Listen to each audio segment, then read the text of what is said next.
Now, I know what you lot are probably thinking. Hey Craig, isn't Sun Wukong like immortal numerous times over and can clone himself like 72 times to defeat pretty much all his opponents? Yes and yes. But this video is not what you think. We all understand and are familiar with the fact that Brawlhalla is a game where multiple mythology pantheons coexist with one another. So even a mythology pantheon like Hindu should be no exception. But we are here today to talk about the Monkey King, the Chinese mythology crossover edition potential question mark thing, Sun Wukong. How it scales in comparison and how he could end up in Valhalla, with the other legends added to the roster. Hey, it sounds crazy, but think about it. If we can get Ezio from Assassin's Creed in Brawlhalla as an actual playable unique legend, as well as Rayman, then yeah, we should be able to get Sun Wukong. Oh, now that I think about it, Rayman versus Wukong? That sounds interesting.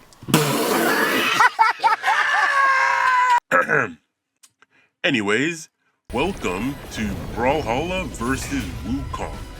Now, I had the wonderful pleasure of playing Black Myth Wukong on the actual game. Upon doing so inspired me to make this video, and coming to like it a lot.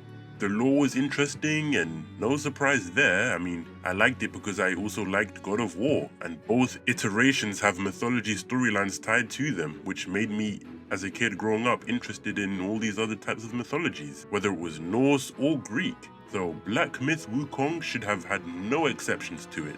Over time, I have been studying and researching the backstory of Journey to the West, which the game is based off of very heavily, but not exactly, and discovered that spiders of all things are actually good luck within Chinese culture. What? What the fuck? People don't want to go to Australia because of those types of things. Imagine people with arachnophobia having to deal and cope with this. Wait till you see the... No, no, no, no.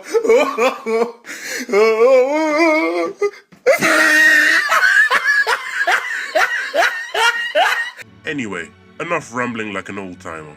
Sun Wukong. We will start with his origins and powers and explain how he would fit in perfectly with the rest of the Brawlhalla cast. Wukong was born from a mystical stone atop Flower Fruit Mountain. He went on to learn how to permanently eliminate all diseases from his body, eat pills of longevity, and drink ridiculous amounts of celestial wine, including the golden elixir of life, making him immortal. But it doesn't stop there. He goes and travels to the Garden of Heavenly Peaches and ate it all. Yes, the entire garden. If you're wondering, each one he ate added another layer of immortality. Now you're probably wondering, okay, so he can't die of old age. How can someone be immortal twice? Someone like Lord Vrax, who has been known to destroy planets at a whim, can just slice off his neck and be done with it all, right? Well, he travels to Hell, not to be confused with Helheim, because that's another mythology storyline altogether, but actual hell, and crosses his name out of the Book of Death. So just like that, destiny can no longer decide Wukong's death. Full stop. Already some pretty cool feats. He would make an excellent addition to the Brawlhalla roster. Just give him spear and gauntlets and we good. Oh wait, maybe spear battle boots actually then. My bad. Wukong, claiming his strength is equal to all the gods, enraged them even more, and as heaven declares war upon Sun Wukong, he wipes out all 600 gods. Damn! When the dust settles, he then continues his journey travels to a sea, and in the underwater kingdom, he gets the golden weapon, the Ryu Jingu Bang, which can grow to any size he wants it to, and he is the only being strong enough to lift it. Again, continuing his travels, meets Hutizushi and takes him in as his student, giving him the name Sun Wukong, as well as teaching him the 72 transformations.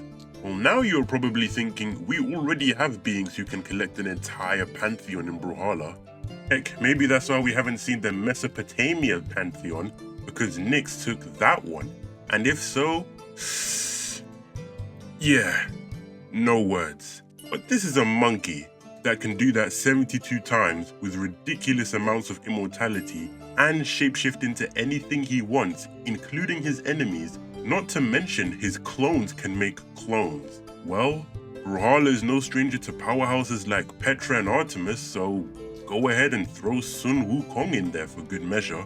But since he is too strong to die in battle and have a Valkyrie take him there, dead, after the victorious battle with Buddha, he decides, you know what, how about I make like Bodvar, travel to Asgard myself, bust down on the doors and let myself in, and say, what up Odin? So this is Valhalla? I'll play in your fun tournaments for now anyways. Keep an eye on some people, and make sure everything is going smoothly.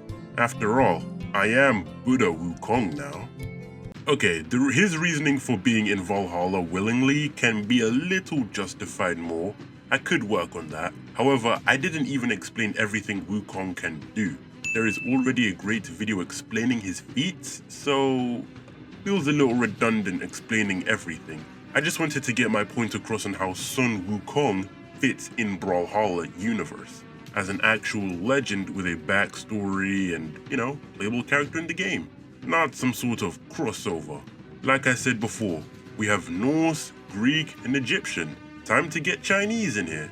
Now, of course, this would all in turn make it so that Sun Wukong would in fact be the most powerful legend in Brawlhalla, lore-wise. I do need to redo that one, don't I? And that's going to do it for Sun Wukong versus Brawlhalla.